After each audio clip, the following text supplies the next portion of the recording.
A particle starts with initial speed u and retardation a. To come to rest in time t, the time taken to cover first half of the total path traveled is. इस condition को पूरे इस diagram से समझ लेते हैं। तो हमारे पास एक पार्टिकल है जिसकी जो स्टार्ट होता है ओ पोजीशन से, उसकी इनिशियल स्पीड u है और वो रिटार्ड हो रहा है a एक्सेलरेशन से। तो फर्स्ट हाफ डिस्टेंस यानी कि x/2 वो चलता है t1 टाइम से और यही निकालना है मेरे को। और बाकी का जो हाफ डिस्टेंस है x/2 वो चलता है t2 टाइम से और टोटल टाइम उसको लगता है कैपिटल T O से B आने में, ठीक है। और फाइनल स्पीड उसकी क्या हो जाती है, 0 हो जाती है क्योंकि वो रिटार्ड कर रहा है। तो हमको निकालना है कि पहले हाफ में चलने में उसको कितना टाइम लगा था, राइट। तो सबसे पहले हम क्या करते हैं, ओ बी वाला जो पोर्शन है हमारा इनिशियल से फाइनल तक का, उसके लिए हम लोग फर्स्ट इक्वेशन ऑफ मोशन लगाते हैं, v equals to u plus a t. Final speed हो जाएगी 0, इनिशियल u है, एक्सेलरेशन माइनस ए है और टोटल टाइम है कैपिटल टी। यहाँ से t आ जाएगा u/a।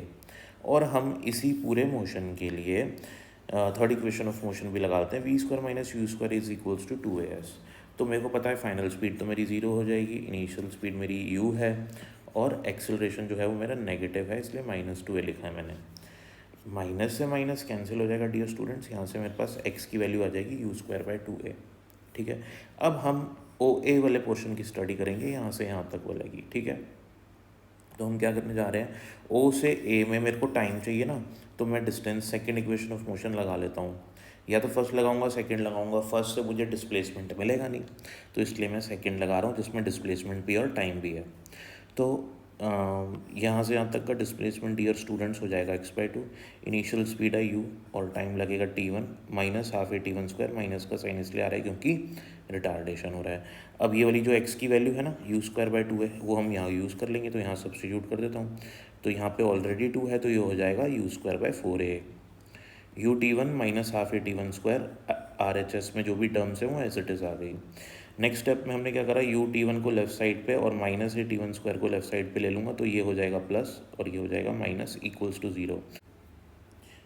तो मेरे को यहाँ पे ये 4a हटाना है, तो इसके लिए मैं क्या करता हूँ, पूरी इक्वेशन को 4a से मल्टीप्लाई कर देता हूँ। यहाँ 4a से मल्टीप्लाई करूँगा, 2 से 4 कैंसिल हो जाएगा, तो 2a² आ जाएगा t1²। यहाँ पे आ जाएगा 4a ut1, है ना। और यहाँ पे जो यहाँ पे भी 4a से मल्टीप्लाई करूँगा तो 4a कैंसिल हो जाएगा, तो ये इक्वेशन आ जाएगी। अब हम इस क्वाड्रेटिक इक्वेशन को सॉल्व करते हैं, तो वही वाली इक्वेशन मैंने दोबारा लिख दी, 2a² t1² minus 4a ut1 plus u² बराबर 0। तो मैं वो वाला फॉर्मूला लगाता हूँ, x equals to minus b plus minus √b² minus 4ac/2a।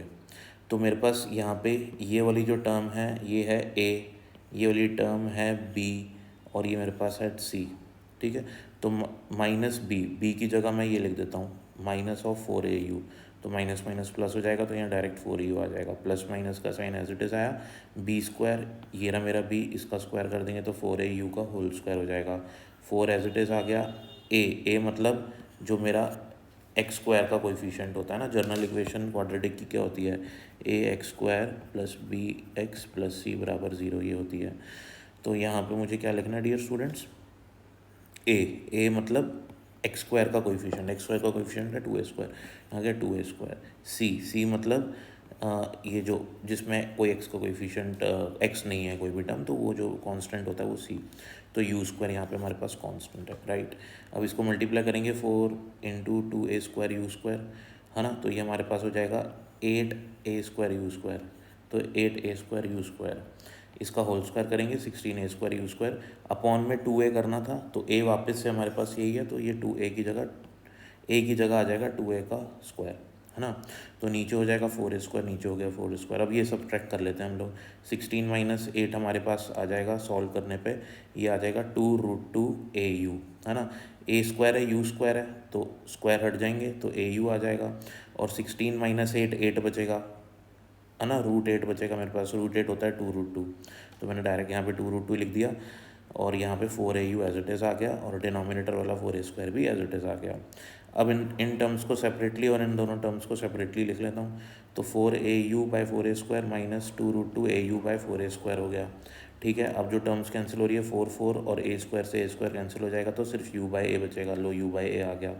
Same यहाँ पे भी कैंसिल करूँगा तो 2 से 4 कैंसिल हो जाएगा, A² से A कैंसिल हो जाएगा, तो √2/2 U/A बचेगा। अब U/A की वैल्यू हमने पहले ही निकाली हुई है, वो कितनी है, वो क्या है, कैपिटल T। तो U/A की जगह सब्स्टिट्यूट कर देंगे कैपिटल T वैल्यू, तो हमारे पास ये आ गई इक्वेशन, राइट। तो यहाँ से हमको कैपिटल की वैल्यू चाहिए, तो इन दोनों इक्वेशंस को सॉल्व करेंगे। यहाँ पे आ रहा है √2/2, √2/2, √2/2 को रेशनलाइज कर लेते हैं, √2 से मल्टीप्लाई और √2 से डिवाइड कर लेते हैं। तो रेशनलाइज करने पे क्या आ जाएगा हमारे पास, इस वाली टर्म को यहाँ पे आ जाएगा T/√2। आई बात समझ में। अब हम लोग क्या करेंगे, यहाँ पे T को कॉमन ले लेंगे और हमारे पास ये फाइनल आंसर आ जाएगा। यहाँ पे ना फाइनल आंसर आने के बाद आप एक चीज़ नोटिस करें कि यहाँ पे मैंने प्लस माइनस आ रहा है, तो यहाँ पे मैंने प्लस वाली टर्म ही लिया है। समझ में आ रही है बात। तो प्लस वाली टर्म इसलिए लिए क्योंकि अल्टीमेटली जो मेरा माइनस आ जाएगा यहाँ पे इस इक्वेशन में, देखो एक प्लस आ रहा है और एक यहाँ पे माइनस आ रहा है, तो यहाँ पे भी एक मेरे पास प्लस वाली टर्म आएगी, एक माइनस वाली टर्म आएगी, लेकिन मैंने यहाँ पे प्लस वाली टर्म नहीं ली। प्लस वाली टर्म मैंने इसलिए नहीं ली डियर स्टूडेंट्स, क्योंकि अगर मैं प्लस वाली टर्म लूँगा तो ये यहाँ पे प्लस आ जाएगा मेरे फाइनल आंसर में, ठीक है ना। अगर मेरे यहाँ पे फाइनल आंसर में प्लस आ गया तो क्या होगा, टाइम हो जाएगा मेरे पास, इसको मैं लिख देता हूँ, टाइम हो जाएगा T + T/√2। अब ये जो टाइम होगा ये होगा 1 + 1/√2। ये टाइम T से भी ज़्यादा आ गया, क्योंकि टोटल टाइम बॉडी को कितना लग रहा है, यहाँ से यहाँ जाने में सिर्फ T टाइम लग रहा है। अगर T से कुछ बड़ी वैल्यू आएगी तो यानी कि बॉडी उससे भी आगे जा रही है, लेकिन बॉडी तो उससे आगे जा ही नहीं रही क्योंकि फाइनल स्पीड यहाँ पे 0 हो रही है। तो जो भी मेरा यहाँ से यहाँ तक का टाइम होगा वो इस T से, कैपिटल T से कम होना चाहिए। तो अगर मैं T + समथिंग T/√2 लूँगा, then this total time will be greater than this whole time duration, right.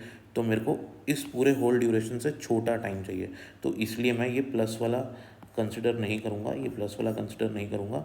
ये जो माइनस वाला साइन आ रहा है बीच में, यहाँ माइनस, इधर माइनस, ये माइनस वाला साइन, ये कंसिडर करूँगा। तो देयरफॉर फाइनल आंसर मेरा ये आएगा। क्वेश्चन आपको समझ में आया तो लाइक, शेयर और सब्सक्राइब ज़रूर करें। Thank you so much.